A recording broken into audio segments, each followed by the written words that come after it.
All right. Welcome, everyone, to our deep dive today. We're going to be looking at AI specifically in New Zealand. Okay. You sent us some interesting insights from Kenton Patterson's blog, Future Tech Wise, and we're going to explore those together. Sounds good. Yeah, I actually had a chance to look at that blog post. Okay. And it does seem like New Zealand is positioned really well to kind of be a leader in the AI space. Yeah, he seemed really excited about how they're going about it, their approach. Yeah. He talked about, a forward-thinking approach to technology and innovation. Right. But, what does that actually look like in action?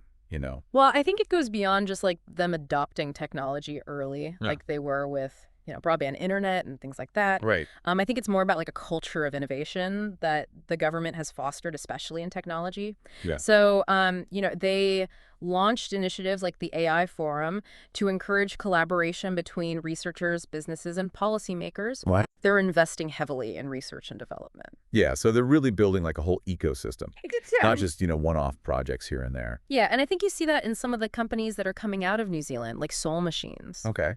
They're doing some really cool things with AI-powered avatars for customer service, healthcare, and even education. Oh, wow. So really pushing the boundaries there. Yeah, that's wild. Patterson also mentions AI's potential to transform more traditional industries in New Zealand, Uh-huh. like agriculture and tourism. Right. Those seem like pretty different areas to apply AI to. They are, but I think that's part of what makes it so interesting. Yeah.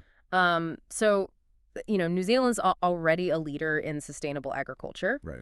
but AI is taking it even further. Right. For example, Robotics Plus developed an apple-picking robot that uses machine learning to identify and select ripe fruit. That's amazing. So, it addresses labor shortages and increases efficiency. So smart. And what about tourism? I get how AI can help with personalized recommendations and stuff, Yeah. but how is it being used on the ground? Well, think about navigating a new country. Okay. Like AI-powered translation apps are becoming so sophisticated now that it makes it much easier for tourists to communicate and interact with locals. Oh, that's a good point.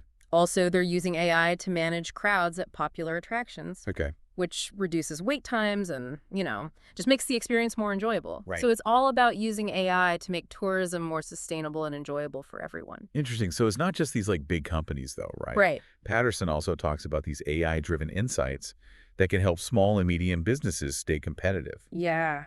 What does that even mean, for a small business? Like a family-owned winery or something? It all comes down to data. Okay. AI can analyze everything from sales patterns and customer preferences to weather data and soil conditions. Wow. So imagine a winery using AI to predict the optimal time to harvest grapes.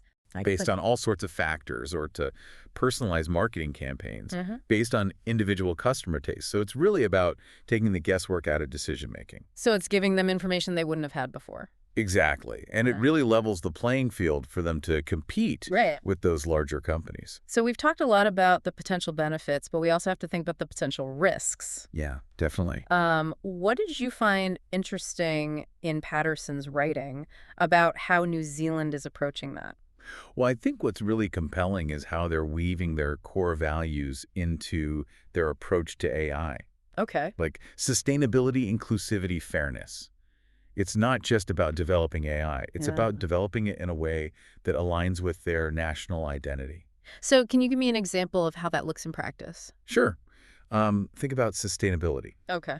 New Zealand is really committed to reducing their carbon footprint, and they're looking at how AI can help with that. For example, they're using AI to optimize energy use in buildings and transportation. Smart. So it's a great example of aligning AI development with their values. Right, so it's not just a race to adopt the tech as quickly as possible. Yeah. It's more about thinking holistically. Exactly. And I think that's really positioning New Zealand as a leader in ethical and sustainable AI development. That's fascinating.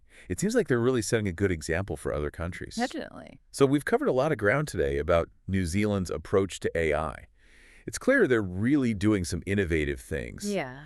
And thinking carefully about how to manage it responsibly. Right. But I do wonder, how will New Zealand navigate the rapidly evolving landscape of AI regulation and global competition?